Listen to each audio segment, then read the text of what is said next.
दोस्तों नमस्कार, मैं ब्रजानंद यादव मेरे YouTube चैनल BS हिंदुस्तानी पर आप सबका एक बार फिर से स्वागत करता हूं।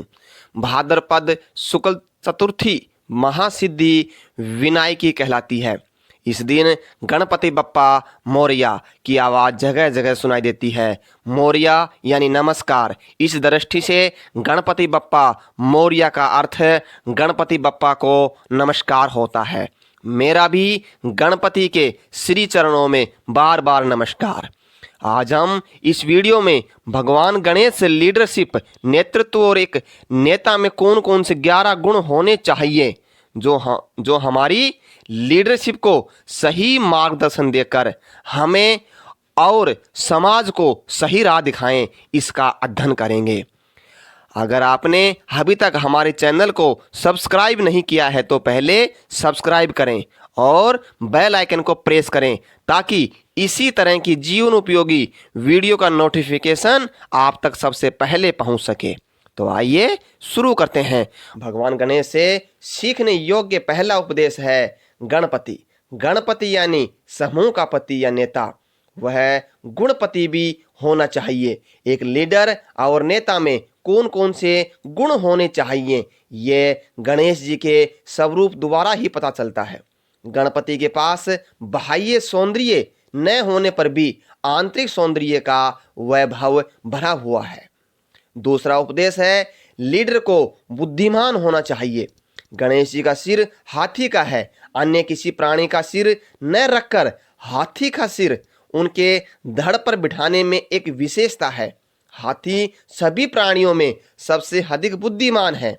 महान जीवन की ऊंचाई पर स्थित शिखरों को प्राप्त करने का प्रयत्न करने वाला लीडर भी बुद्धिमान होना चाहिए।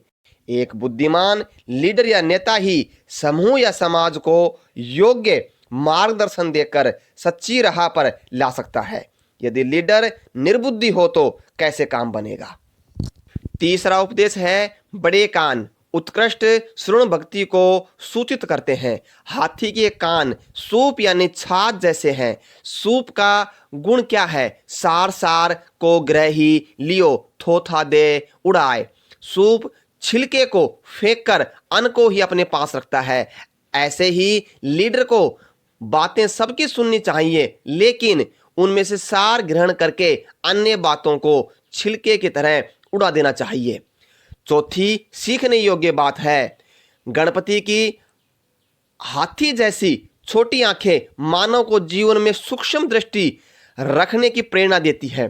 छोटी सुई को भी जमीन पर से उठा सके ऐसी सूक्ष्म दृष्टि हाथी की होती है।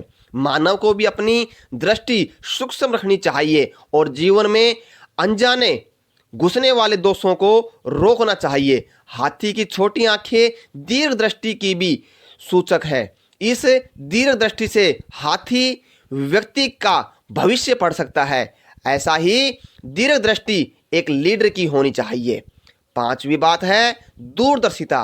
हाथी की बड़ी नाक दूर तक सूंघने में समर्थ है। लीडर और नेता में दूरदर्शिता होनी चाहिए। प्रत्येक बात की गंध उन्हें पहले से ही आ जानी चाहिए।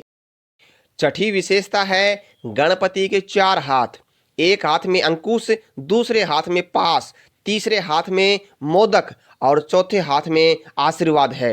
अंकुश वासना विकारों पर संयम जरूरी है, ऐसा सूचित करता है, जबकि पास जरूरत होने पर इंद्रियों को या अनुयायियों को सजा देने की सामर्थ्य भी लीडर में होनी चाहिए, ऐसा सूचित करता है। मोदक यानी जो मोद आनंद देता है, जिससे आनंद प्राप्त हो, संतोष हो, ऐसा सात्विक आहार इन महापुरुषों का होना चाहिए।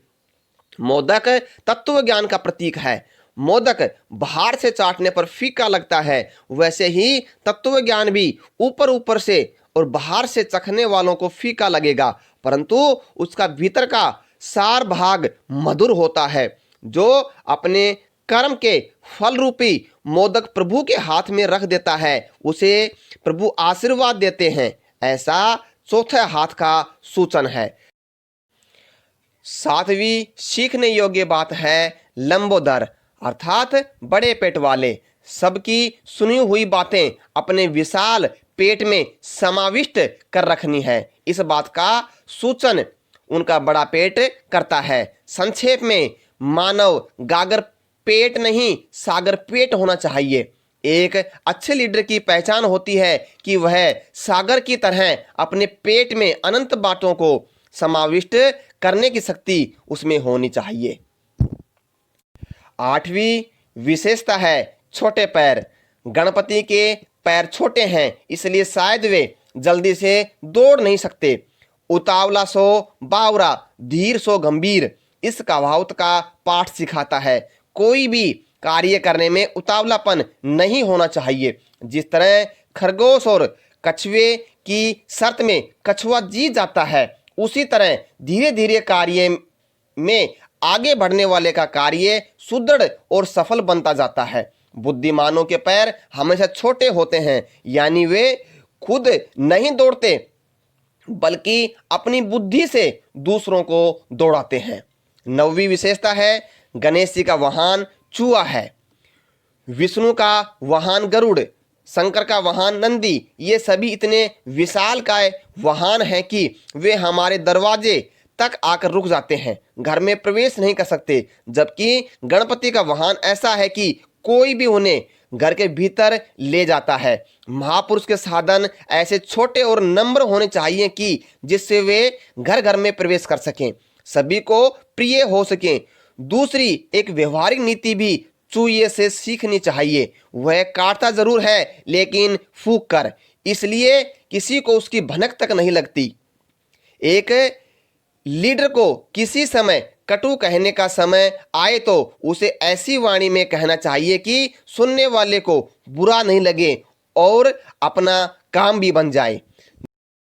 10वां सीखने योग्य उपदेश है गणपति को ध्रुवा यानी दूब बहुत प्रिय है। लोगों के लिए जिसका कोई महत्व नहीं, ऐसे घास को उन्होंने अपनाया और उसका मूल्य बढ़ाया। लीडर भी जिसका कोई महत्व नहीं, जिसे कोई नहीं रखता, ऐसे को सहारा देते हैं, उसमें आत्मविश्वास निर्माण करके प्राणवान जीवन जीने की प्रेरणा देते हैं। 11वां उपदेश है गणपति को लाल फूल प्रिय है। लाल रंग क्रांति का सूचक है। लीडर को दैवीय क्रांति प्रिय होना स्वाभाविक है। आध्यात्मिक दृष्टि से देखेंगे तो हमारी इंद्रियों का एक गण है, उस गण का पति मन है। किसी भी कार्य को सिद्ध करना हो तो हमारा यह गणपति स्थान पर होना चाहिए। इसलिए गणपति का प्रथम पूजन करना अर्थात मन को कार्य के प्रारंभ से ही शांत और स्थिर करना, जिससे कोई विघ्न खड़े ही न हो और कार्य बिना किसी बाधा के पूर्ण हो। गणेश चतुर्थी के दिन हम गणपति की मूर्ति लाते हैं और उसका विसर्जन अंततः चतुर्दशी के दिन करते हैं। जो शांत है उसे अनंत में, साकार को निराकार में, सगुण को निर्गुण में विलीन करते हैं।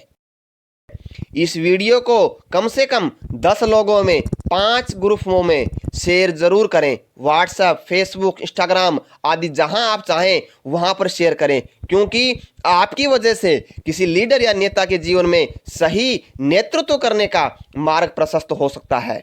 और एक आम आदमी भी इन बातों को अपने जीवन में उतारे तो वह भी एक लीडर बन सकता है। खुश रहो, आगे बढ़ते रहो, सफल होते रहो। इन्हीं आशाओं के साथ मिलते हैं अगले वीडियो में। जय हिंद, जय भारत।